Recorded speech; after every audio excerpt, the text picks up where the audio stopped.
Ngayong araw mga idol, ituturo ko sa inyo kung paano tayo mag-convert ng power window, no?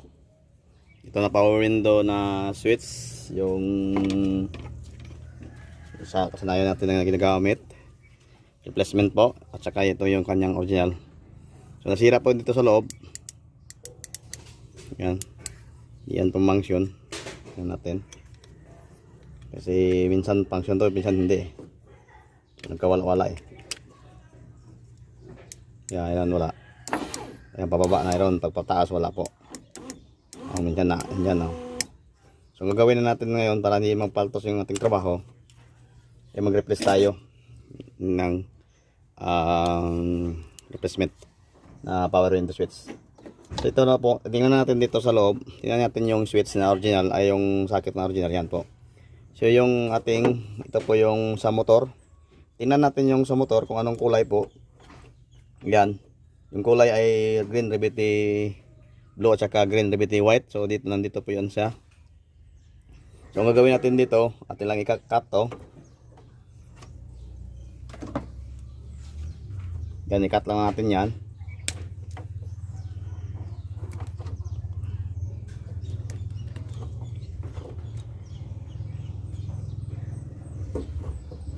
Okay. So pag ganyan ang sitwasyon, yung dito sa ating replacement, so dapat dito na siya sa clearan, no? Kahit saan dito yung dalawa, kasi pabalik-balik na din yan itong ating switch. Ang gagawin yan, no? Sa clearan yan. Ayan.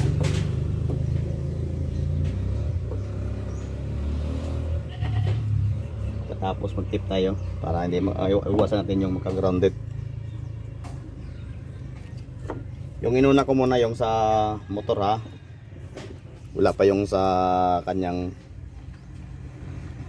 live or sa kanyang supply at saka yung sa ground.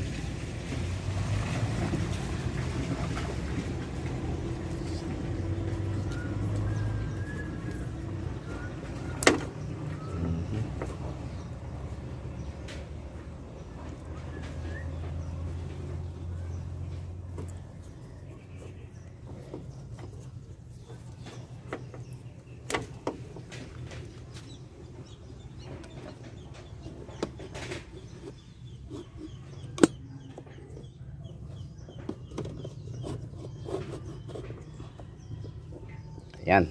Pagkatapos, kumuha ka ng tester. I-test mo kung saan na yung live dito. Ayan, umilaw. So, ang live dito ay yung yellow.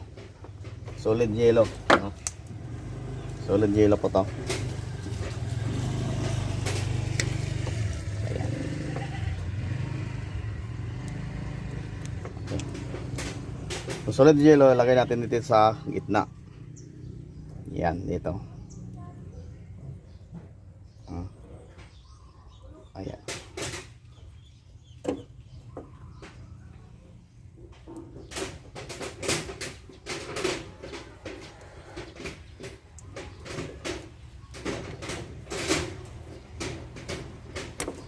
Okay. Yung naiwan na dalawa, yan po galing doon sa main switch, no? So ito mga dolo, yung connection po ng dalawa na wire. Punta po yan doon sa kabila na switch, yung sa control. So ngayon ang problema nito ay nasira na din yung control. Isa lang yung pumangsyon, yung up lang eh. Ayan o. Yan lang po. Pagbaba mo hindi na siya pumangsyon. So ang gagawin natin mga dol ay maglagay lang tayo ng ground. So instead nga dalawa pong wire, isahin na lang natin to. Isa na lang ang gagawin natin dito. Kasi hindi na makakontrol doon sa kabila. So either magdalawa ka dyan or gamitin mo yan o hindi. Ito na po yung kwan, mag ground na lang ka. Ito lang yung ground. Yung dalawa ay iisa mo lang yan para maka ground ka. So yun, instead na dalawa ay yung wire natin gamitin, isa na lang. Kasi ito po yung ground nya eh. So ito ang gagawin natin, i-ground na natin dito, body ground.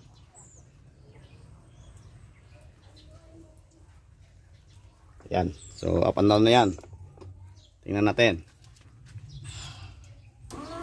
Yan, umap, yung down. So yan lang ka simple pag mag-replace tayo ng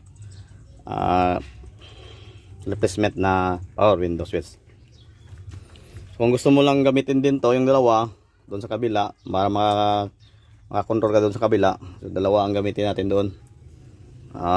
Maglagay ka din ng isang switch doon, pero kadalasan hindi na ginagamit doon sinasira yung control. So katingin nila natin to, lang natin to. Ayan, yan na ang mangyari.